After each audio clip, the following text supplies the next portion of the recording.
Atëherë le ty flasim për funksionin substr. Funksioni substr është një funksion që krijon një non-string nga stringet përkatëse. Kemi deklaruar tre variabla të tipit string, ku variabli të parë ka dhënë një vlerë dhe variablet e tjerë kanë lënë thjesht bosh. Po ti bëj një ran, do shikoni që është shkrypamja. Do duhet që të ndryshoj stringun 1 dhe stringun 2, ku të marr pjesë, pra të marr nën vargje, pra nën stringje nga stringu përkatës. Le të filloj.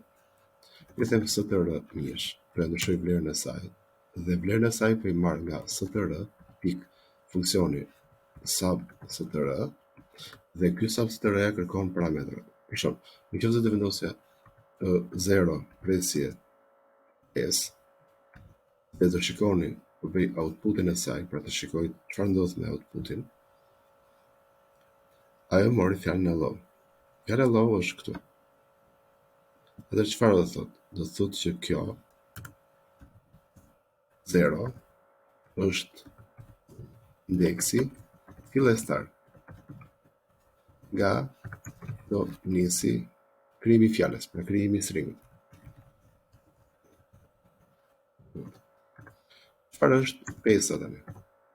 Pesa është gjatësia e saj, pra sa do spostohet nga indeksi dhe në të djathtë. Pra, gjatësia.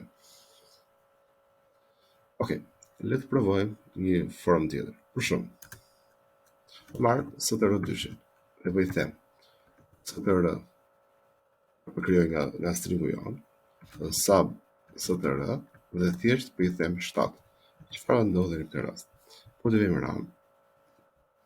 Çfarë ndodh kur ti nuk e vendos dy parametrat? Atëherë çfarë nisi? Okej. E mori nga këtu dhe në të djathtë. Do thotë që çfarë është kjo pjesa këtu? 6 karaktere janë të pjesa hello dhe presje, ndërkohë dhe hapësira, ndërkohë 7 që nga vetëm thjesht indeksi, pra indeksi. Por deri ku i mori deri në fund. Pra, në momentin, pra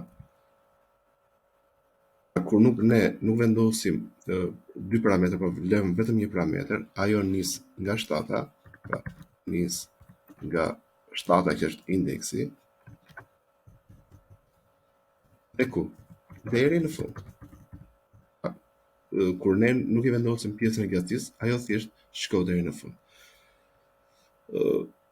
Pra kjo është, shpresoj ta keni kuptuar.